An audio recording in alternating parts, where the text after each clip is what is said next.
I think the most important thing that I learned in AA that I hold so dear is that once I got on my feet, you guys taught me to turn to the next guy and help the next guy. And that's like, it's the joy of my life. I heard it through the grapevine. Welcome. It's the AA Grapevine half-hour variety hour, featuring the collected voices of Alcoholics Anonymous. I'm Don, an alcoholic in Greensboro, North Carolina. Such an alcoholic chaos monkey. Who you calling the chaos monkey? Hey, folks, I'm Sam, an alcoholic in Palm Springs, California. Don, it's our 2-year anniversary episode celebration. Yay! Yay! Let out the chaos monkeys. So, folks, our anniversary is October 4th. It's very exciting. I mean, I can't believe we've been doing this thing for 2 years. Yeah. And what a treat it's been. I mean, oh, so many wonderful conversations. We've gotten to meet so many cool people. People from all over the world. And we're meeting folks online, and we're getting to meet people in person as well. It's a real joy. We get to interview people with whom we would not mix. I sit here every week with someone I wouldn't normally mix with. Oh, that's true enough. Well, who's our guest today for our special anniversary episode? Don, today's guest is Jon W, the editor of The Grapevine. He's going to talk about his recovery, and we'll learn how an issue of The Grapevine is put together from start to finish. But first, he's going to jump in with us right now to talk a bit about the podcast. Hey, Jon. Hey, guys. Sam, Don, happy anniversary. Thanks. I'm super psyched to be on the show. I listen to it every Monday on my way to work to The Grapevine. I look forward to it all the time. I love it. I can't believe you do that, because it seems like you'd have enough of The Grapevine. You read and put together every issue, not only what's published in the issue, but everything that's not published in the issue. I know, but I just love the podcast so much, and it comes out every Monday, so it's like a little treat every Monday. You know, when you're heading to work, it's like, oh no, it's Monday. Yeah. It really brightens my day. Well, we thought we'd talk about how we put together the podcast. People might be interested, and you've expressed interest in how we do it as well. Cool, yeah. But first, let's throw a few statistics out here, Don. How about that? Okay. We are averaging over 5,700 downloads per week. That's over 555,000 all-time downloads. There's 193,000 unique listeners. Spike of around 2,500 listeners every Monday. John's one of them. Yeah. And we have listeners in the US, Canada, UK, Australia, Ireland, Mexico, India, Germany, South Africa, Japan, Vietnam, Thailand, the Netherlands, Colombia, Turks and Caicos Islands, Switzerland, France, Brazil, Belgium, Jersey, Sweden, Spain, New Zealand, Italy, Finland, Cambodia, Portugal, Panama, Puerto Rico, South Korea, Costa Rica, Norway, Poland, U.S. Virgin Islands, Denmark, Greece, Indonesia, Israel, Kenya, Croatia, Lithuania, Peru, Philippines, Austria, Bahamas, Bermuda, Bolivia, Czechia, Ecuador, Hong Kong, Luxembourg, Pakistan, Guatemala, Jamaica, Latvia, Singapore, Taiwan, Turkey, Belize, Cayman Islands, Dominican Republic, Guam, Kuwait, Nigeria, Slovakia, Ukraine, and United Arab Emirates. We're taking over the world! It would seem we might be. I cannot believe the reach of a podcast, because we're just like sitting in our rooms talking into these microphones. Well, you know, there's one place that's missing, and I want to see it on the list next year. Yeah? That would be the International Space Station.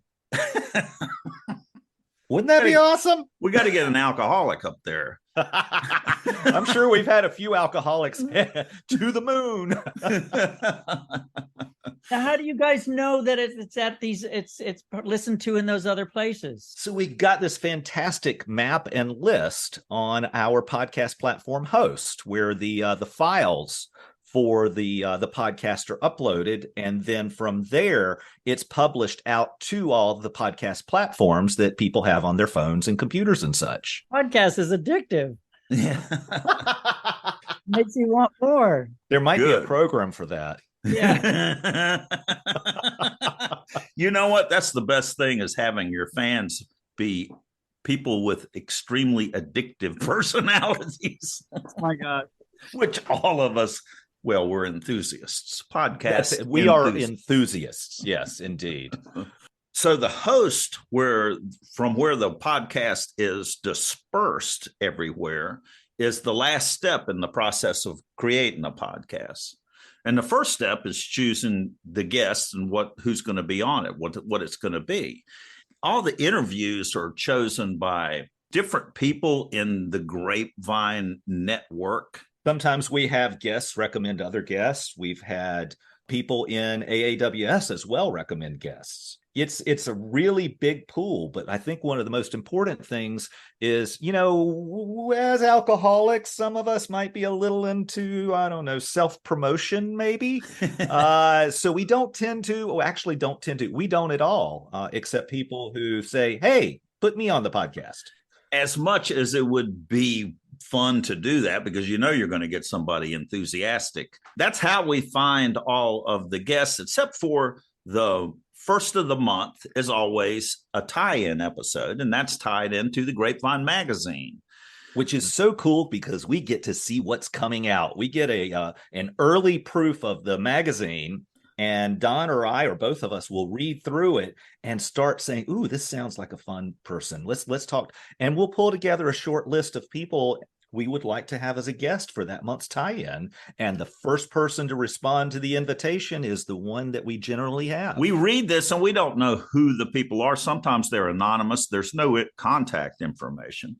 So we give the 3 choices that we've made to Najeen, who is how would you describe Najeen? She is so important to us. I mean, she's important to everything going on. She is the most can-do person. And Najeen has done some boots on the ground reporting for us at the AA World Services office and Grapevine offices. And she was on the podcast last year when I visited the offices. I got to talk to her a bit. Jon, does she get to you to find out the contact information for the people that have been chosen, the authors who are in the Grapevine? No, Marilyn, the editorial assistant, she has all that information. She keeps it, secret, of course, and we can contact them through her. Yeah. Then we schedule an interview and we record on internet conferencing software. Can I just say that that's my favorite day of the month is I get to hear the voice of a story that I know really well, that I've edited, that I know inside and out. And I get to hear their voice. And I'm like, oh my God, that's her. It's great. I love it. I bet that is really cool. Yes, I'm sure. Yeah. And often it's the case. They don't know that they have an upcoming story in the Grapevine magazine. We get in touch with them before the Grapevine does. Which has been proven interesting a few times. They're going, love it. I do have a story in the Grapevine. Now, very little of what we do is scripted, but there is a little bit of it. Usually at the beginning, we may read some lines verbatim, but generally it's more along the lines of some points that we want to get across during this opening of the show. Yep. Beyond that, there's very little scripting at all. Talking with folks, it literally is like having a conversation over coffee after the meeting. That's our goal. Then after that's recorded, I'll spend about 3 or 4 hours editing it down, and we remove lots of uhs and ands and misstatements. And sometimes Don puts together a song made of all those uhs and ands. I've done that one time before. Sometimes we're a little time shifted in what's going on. We try not to make date references, because we sometimes record up to a month in advance. That's right. And sometimes we try to do the magic of radio and act as if something has already happened. Which is the weirdest thing to do. It feels like you're lying, doesn't it? We're totally lying, and it just doesn't work with who I am today. That's Don. right. I mean, I'm trying to be rigorously honest and pretending. Well, we're making amends now. We're being honest now. We're okay. This is all happening right now, folks. This is live. Well, it's recorded live. So then we have the interviews recorded. I'll take those together and build a show around that from all the different parts. We've already got a bank of Wits Ends. Usually we record Wits Ends on a Saturday or a Sunday afternoon. It's usually when we record Saturday and Sunday afternoons. Sam and I will record 15 Wits Ends, and I'll take them and edit them down, make them tight, add a bunch of sound effects to them, make them sound like old time radio. Gives us a real chance to play with those acting skills, those really bad acting skills. Oh man, it's a stretch sometimes. I love old time radio, and I think maybe you can hear that occasionally. And now for a short snort. That's right. So when you two disagree with something and you take a group conscience, there's two of you. Who breaks the tie? Me. Me. Oh my God. No, that's when we take it to Dad. Yeah, I mean, Chris. To Chris. Oh, Chris. The publisher. Well, if we have something that we can't figure out what's the correct thing to do, a lot of times it has to do with, I wonder if we should keep this in the podcast or if we should talk about this or not talk about this on the podcast. We do take it to Chris to try to get a feel for what is the experience of the Grapevine around this topic or subject. We discuss it a couple of times, yeah, and you guys know. Yeah, well, and it's not something that happens frequently. It comes up occasionally, because one of the things that really works for, us with the podcast, as well as me as an alcoholic in life and a lot of other people, is that we try to hold to our traditions. The traditions guide us in the content and how we express things within the podcast. We still try to keep it as much fun and conversational as possible, but we also want this to be useful. And we try to, use as much everyday language as we normally would. But sometimes you can't call something what everybody calls it. Because of the traditions. One of the things in the magazine that I just really, I wish I could, but I can't, is, I love when they tell their story in AA meetings, they say what liquor what brand they loved. And we can't use brand names, so I have to take them out of the magazine of the stories, One of the things that I try to keep in mind in editing as we talk, because sometimes we will usually record 45 minutes for a 30-minute show and it gets edited down. So things have to be cut. And it's always painful to cut things. But I try to keep in mind what is somebody who's listening, because we have heard this from listeners who listen to the podcast, are trying to figure out if they're an alcoholic, are trying to decide, should I go to an AA meeting, or they want to go, they know that they have a problem, but they're afraid to go. And it's like a way to put your foot in the water, without taking the plunge. Just listening to the podcast requires no commitment of any kind.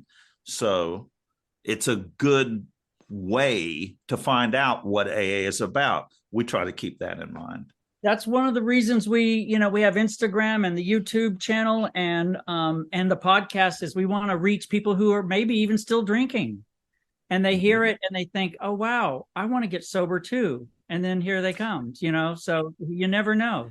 I sometimes wonder if it's not irritating to older members, but I am sure that anybody who's been sober a long time can figure out we have to repeat this stuff for the newcomer. Oh, now that takes me down memory lane. I remember when within my first year of recovery, there was a rather old woman who sat in the same place every time at that meeting, and she shared every meeting, and she shared pretty much the same thing every meeting. Because, I really listened to what she had to share in those very early meetings of mine, and then I clued in of like, okay, she's repeating things. And someone pointed out to me, yes, but how much did that affect you when you first heard it? Think about the new people in the room hearing her share. It's not for you now. It's for them.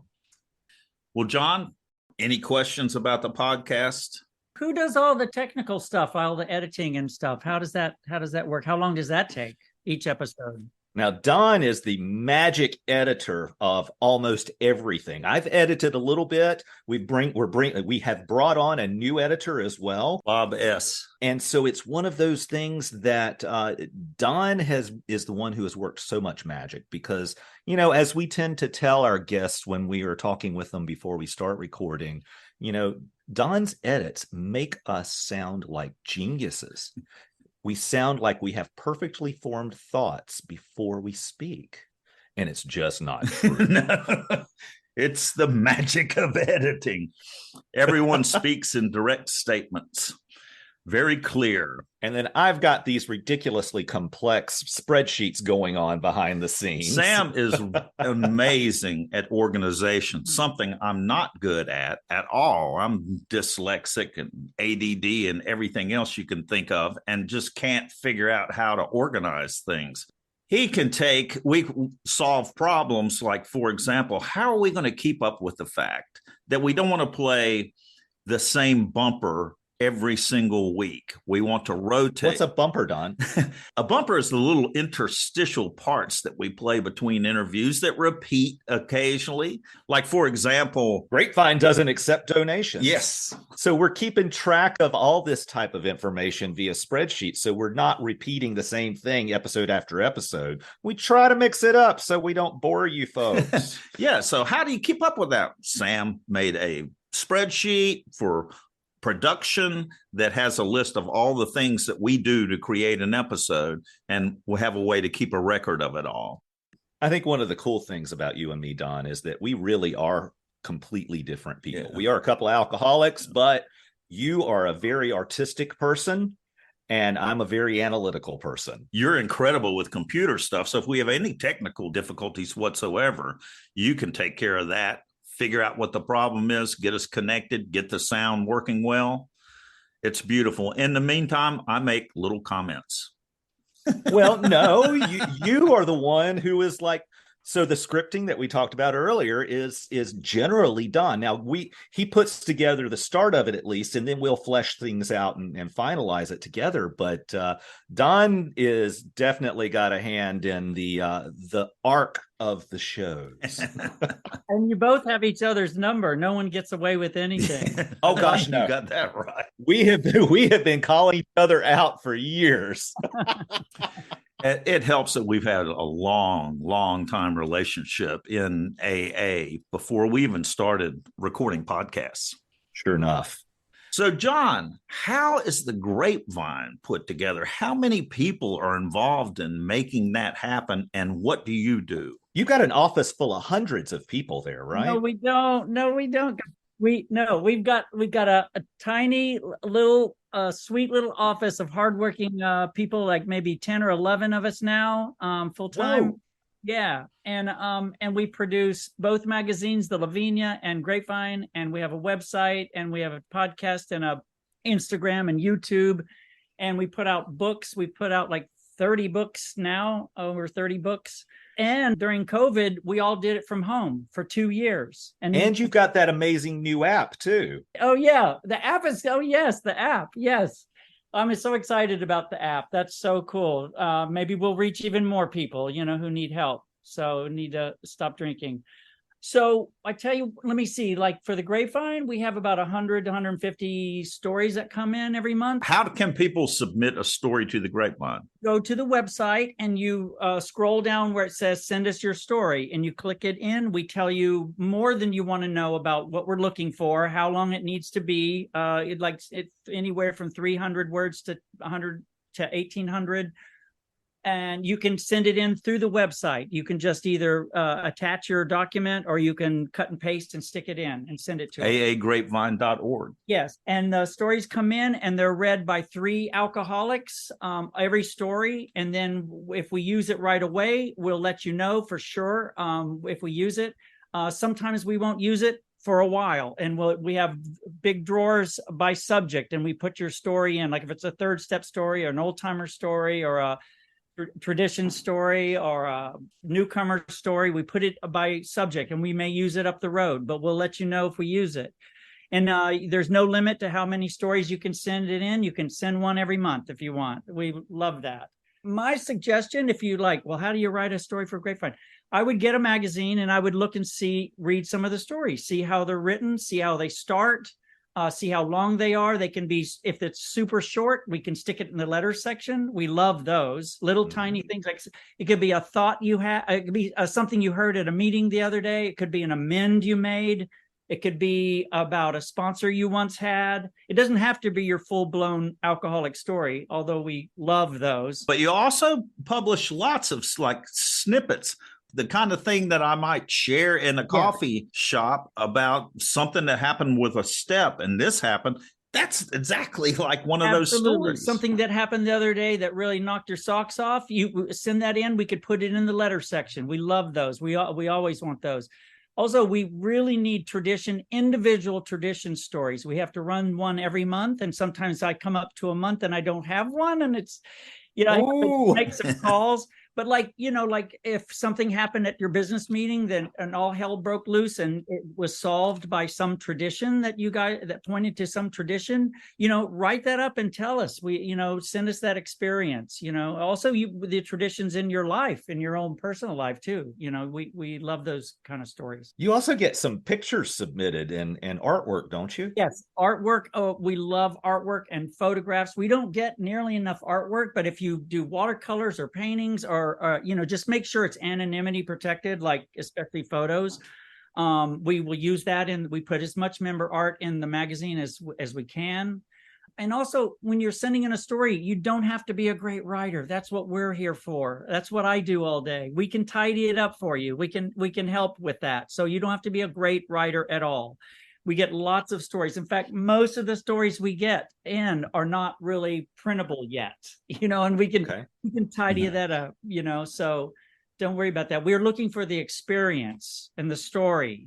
Does it reach your heart? Is it saying something? That happens so many times reading a story. It's like all of a sudden I've been going, oh, this is interesting. And all of a sudden a tear comes to my eye because it's really hit home somehow. Yeah.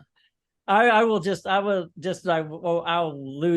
call my Kim, who helps me assess stories. I'll call him and say, oh my God, I just saw there's a story from this prisoner, and oh my God, and we'll just both be crying over the phone. Love it. So we work on like about 4 issues at the same time, like 4 different months at the same time. Like the first one is like at the beginning of it, and then the other 2 are in the middle, and the other one we're about to close. And so it's kind of like, I feel like my job is like balancing plates on sticks, like in the circus, whichever plate needs your attention, And it's relentless. I mean, there's always, as soon as a plate, it's time for it to come off. Another one's coming. The conveyor belt never stops, Don. Nope.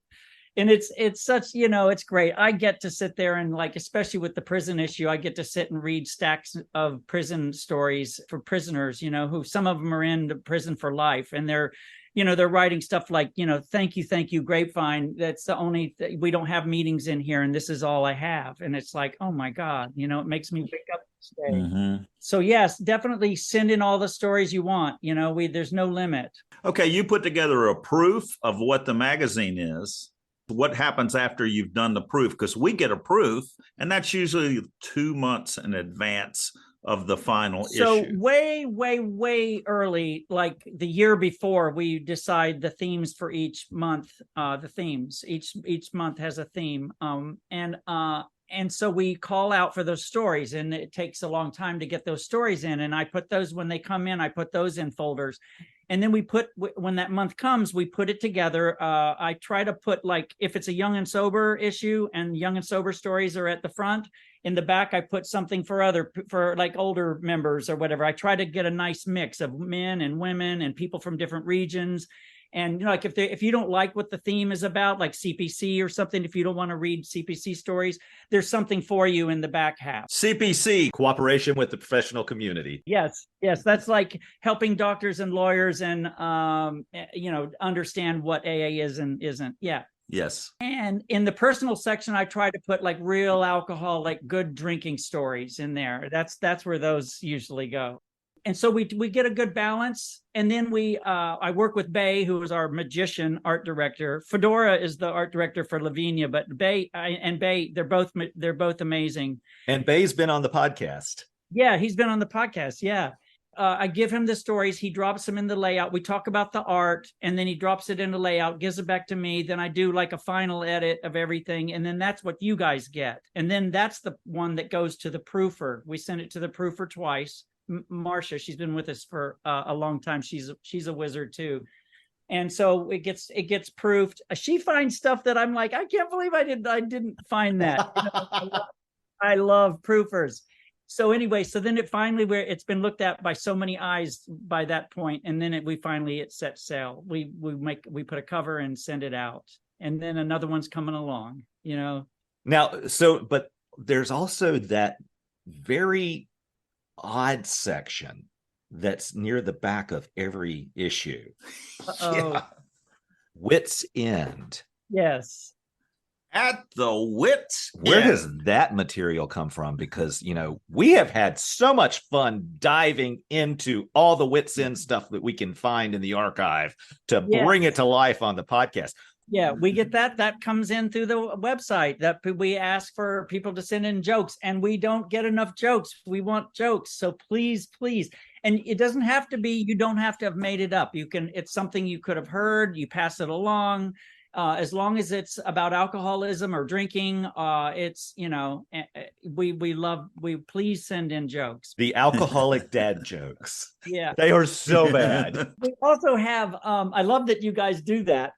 We also have cartoons, like hand-drawn cartoons. So if you're a cartoonist, or again, they don't have to be totally professional.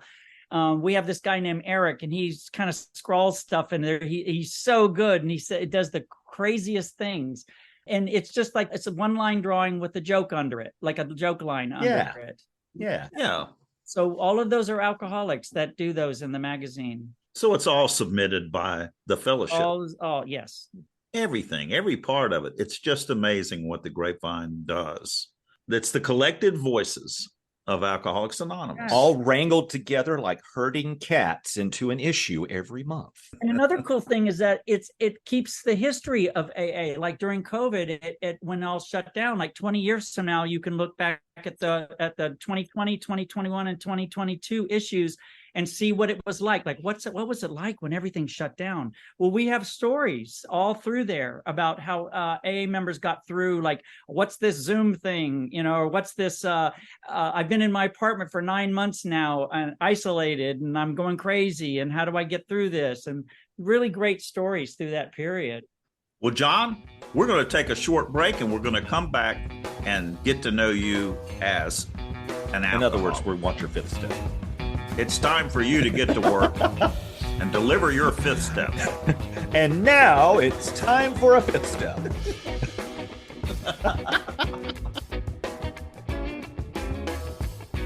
Hey, Don, what are you playing with on your phone? We're supposed to be recording a podcast here. Oh, sorry, Sam. Look, I was just checking my spiritual fitness in the new Grapevine app. Oh, the daily spiritual maintenance checklist? Well, are you fit? Yep, says so here. And look, there's a daily quote and a sobriety calculator. And you can read the latest issue and all of the past issues all the way back to 1944. And you can have the app read the magazine to you out loud as a playlist. It's the monthly magazine in print and audio. Right in your pocket. The Grapevine and Lavinia apps are now available for both iOS and Android phones. To get yours, go to the App Store on your phone.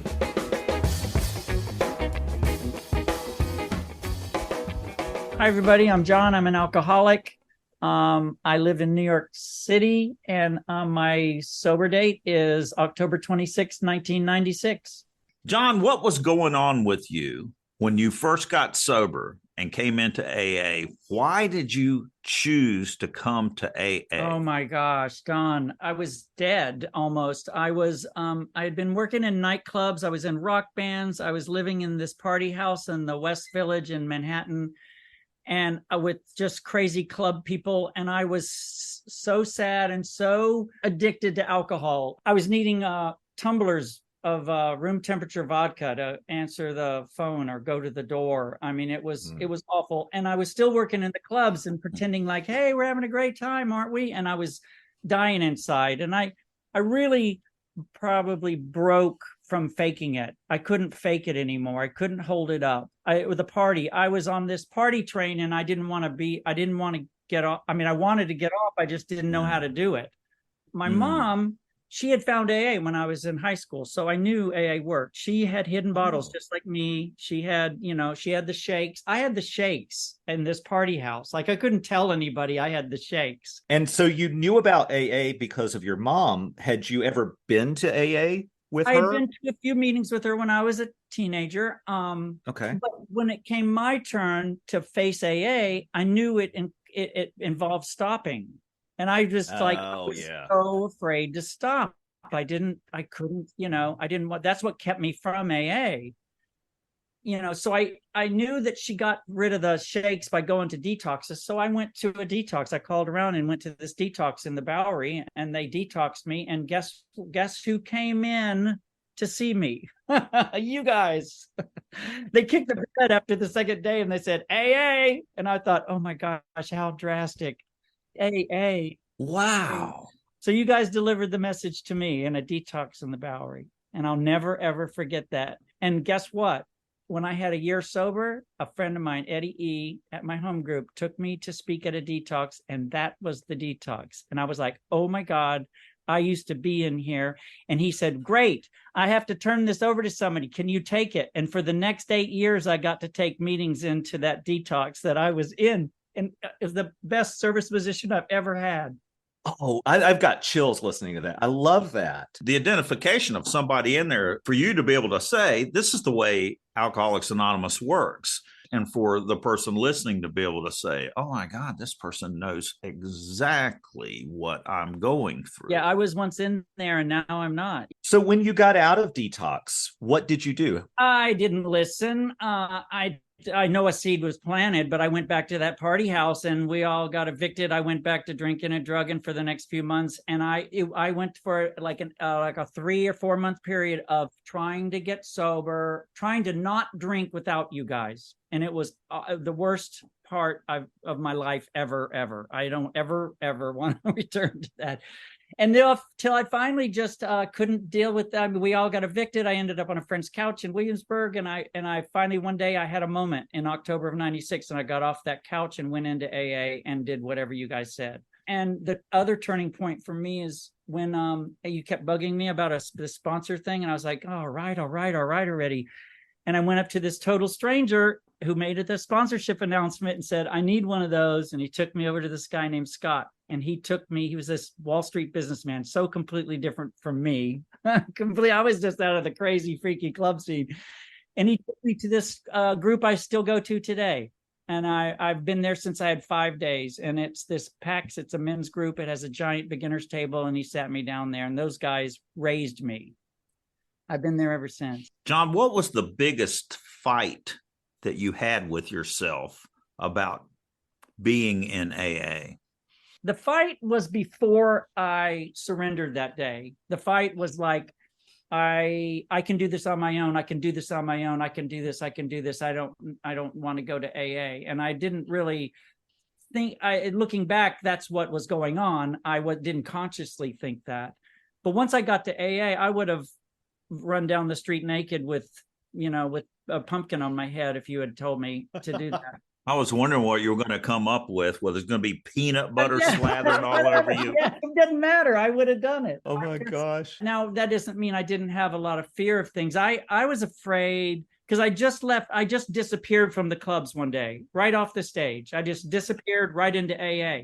And I went through a period where I was just deathly afraid that someone would see me on the street going to meetings saying, hey, where'd you go?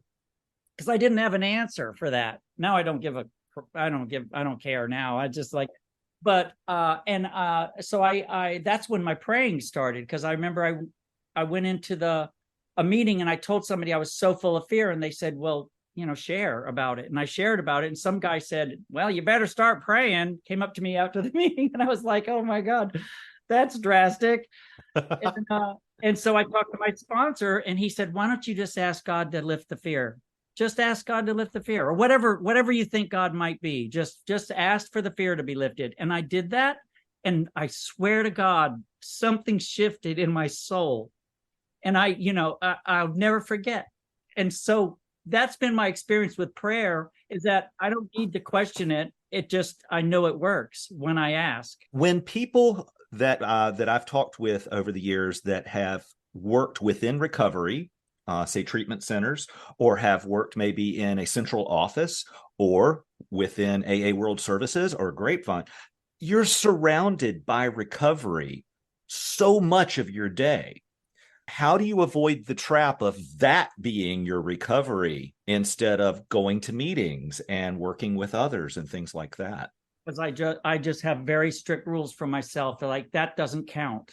I don't care if I'm editing stories for Grapevine all day. That's not my service. That's a job I go to. And I still do that. Like, I'm one of the cleanup guys at my Saturday morning meeting. You know, I vacuum and clean up and carry the trash out. You know, I still, and I all the other stuff too, take meetings into detoxes and all that. My job doesn't count. So if your job were removed from the situation, you still have a solid program in place and the actions that you're taking. Yes. And a lot of people who work in like recovery fields probably have to do that. I mean, I don't want to speak for them, but that, I think it's really important that I not use that for that. We also joke, some of us on the at GSO, like we say, like, because we have these jobs, we need more meetings. Like, we're alcoholics all day. We're working with other alcoholics all day. Oh, wait a minute. Now I got it. You go to an Al-Anon meeting at the end of the day because you're surrounded by alcoholics. You guys don't call this service, probably, right? No. Exactly the same situation, Jon. Yeah, I mean, this absolutely adds to my recovery. I love that this is part of my life, but my recovery is outside of doing this work. Yeah, yes. What about the idea of, which I have felt this, that maybe I am doing too much AA because I am in it all day. I'm listening to podcasts. I'm editing podcasts. We interview people on the weekend. I read the Grapevine, and then I do my AA work. And it's like sometimes it feels like all I do is AA, and that is overwhelming. It really begins to churn. Yeah, that's a challenge. So you don't make AA the enemy. Like, it's taken my whole life. I don't even have a life now. Like, I work really hard to not get to that point. When you do have jobs like this, it does. Yeah, I have to just be careful and do things on the outside, like go water skiing with my friends, or, stuff, and go to concerts and go do things. So you have a life. I do have a life. Jon, thanks for being here today. This has just been enlightening in so many ways. Thanks for all you do. You guys, you just brighten this whole thing. It's like you have such a great routine, and you just rag each other, and you have a lot of laughter on the show, and I just love it. I think it's the best thing that Grapevine's done in a long time. Hi, this is Bob S., one of the editors of the Grapevine podcast. Keep listening, because we have a compilation of some of the outtakes and bloopers from Sam and Don from this past year. All of this to celebrate the second anniversary of the AA Grapevine podcast. I'm at the very wit's end. Cuckoo. An historic short snort from January 1959. It's alcohol and alcohol alone that is responsible for your present condition. Thank you, Your Honor, for saying that. You're the first person that hasn't said it was all my fault.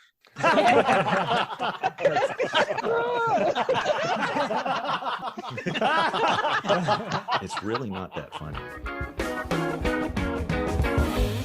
Thanks for joining us. The AA Grapevine Half-Hour Variety Hour is posted every Monday and is produced by AA Grapevine, Inc.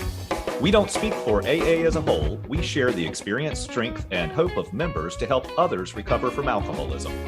Podcast info, including how to call in, is at aagrapevine.org/podcast. Find AA Grapevine on Instagram and the AA Grapevine channel on YouTube.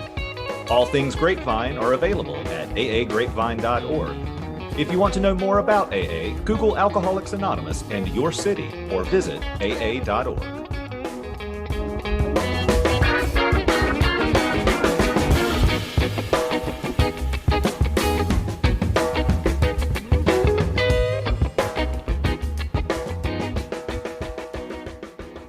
Quiet on the set.